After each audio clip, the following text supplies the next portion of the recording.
That's about the time of year that I tell my story about the day my son died. I tell the story in hopes that somebody will listen and not put the people they love through what I've gone through.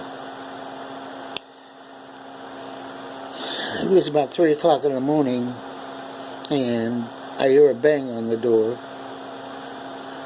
So I go downstairs and answer the door, and there was 3 kids there, and they're real excited. They said, "Hey, they took Brandon to the hospital." And I said, "Who took Brandon to the hospital?" They said, "The rescue dudes took Brandon to the hospital." I said, "Is he okay?" They said, "Well, he was talking to them before they left." Okay. My wife came down. She's like, "What's going on?" I said, "This guy said they took Brandon to the hospital." I said, "Why don't you call?"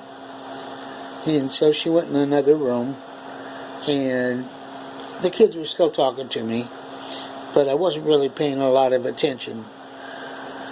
I was kind of watching my wife's face, and I saw her bottom lip quiver, and I heard her mouth the words "no."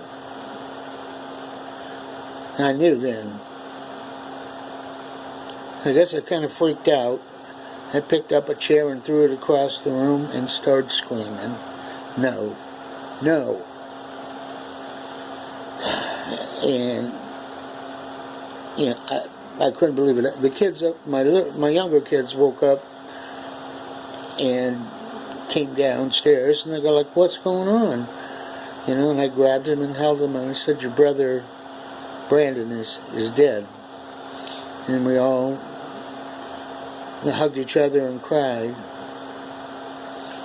The next step of that was I had to go to the hospital. When I got there, they started walking me back to a room, and my legs gave out. I couldn't walk. They were helping me up and getting me to the room. They opened up the door, and there he is. He's lying on a table. Other than just a little bit of crust of blood under his nose, he looked like he was sleeping. And I started caressing his hair and telling him how much I loved him. And I kept begging him to wake up. I said, "Just wake up. Wake up." And, he wasn't going to do it. But I prayed to God, just let him wake up.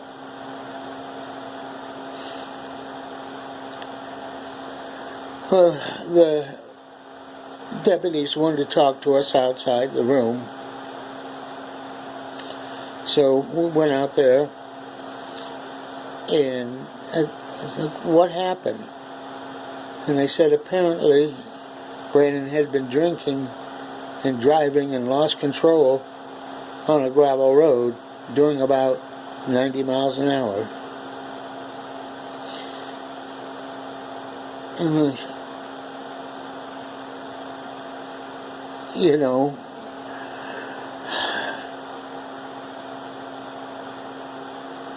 the thoughts that run through my head. He was ejected from the car, and I'm thinking, was he laying there? Was he screaming, "Dad, come help me. Come help me, Dad"? And I wasn't there.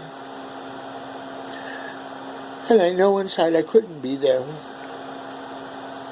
But it still rips at you when you get the mental pictures of that. So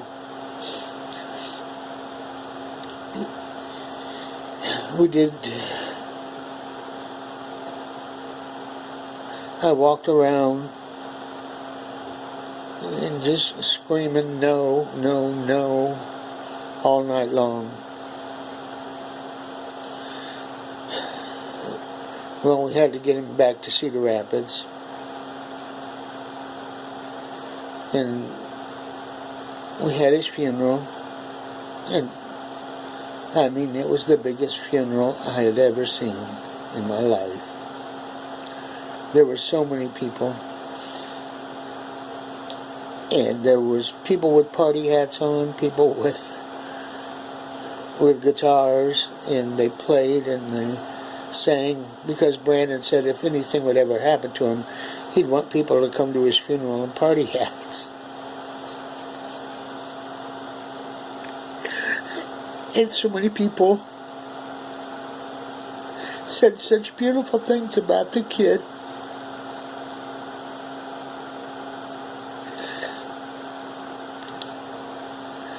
How I wish that night he wouldn't have been drinking and driving.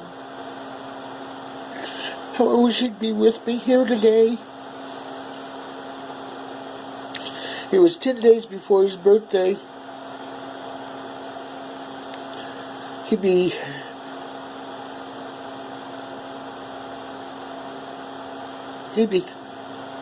32 on November 25th. And he passed away November 15th, 2009. I'm telling you this so that you don't put... it's been 9 years, and there isn't a day that goes by I don't think about him. There isn't a day that I don't wish he was here with me.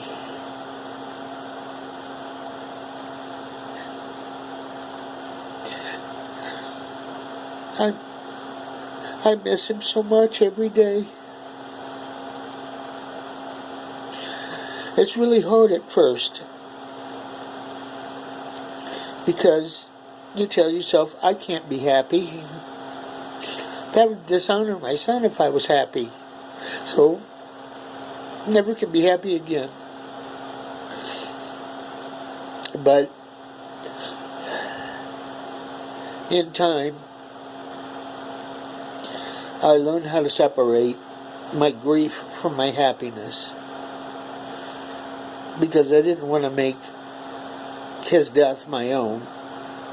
I had too many other kids that needed their dad.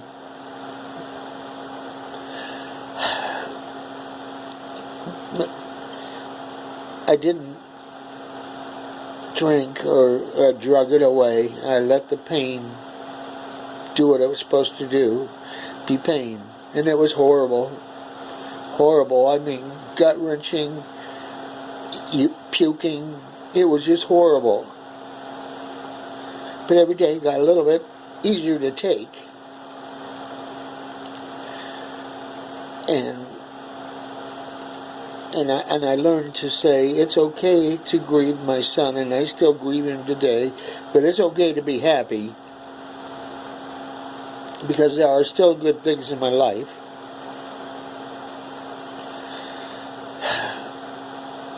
But I'm telling you that if you're going to drink and drive, you're a fool. You're an idiot. Because not only could you kill yourself, you could kill somebody else. And really, you don't want to put anybody you love through the pain that they're going to go through. I had one small comfort. A week before Brandon passed away, he came up to me and said, Dad, I don't think I'm going to be around here very much longer. And I said, well, tomorrow's not promised to anyone, but, you'll bury me. And he said, no, I want you to know something. Everything that you've ever told me about God and about Jesus, I know it's true. I know it's real, and I believe it. And that really touched my heart. I didn't know what was going to happen a week later, but God did. And that was a great comfort to know where my son is. Doesn't mean I don't wish he was here. Selfish tears. I wish he was here. But I just hope that if you need a ride, that you'll call somebody and not get in the car and drive yourself if you've had too much to drink. Honestly, you don't want to put anybody through this.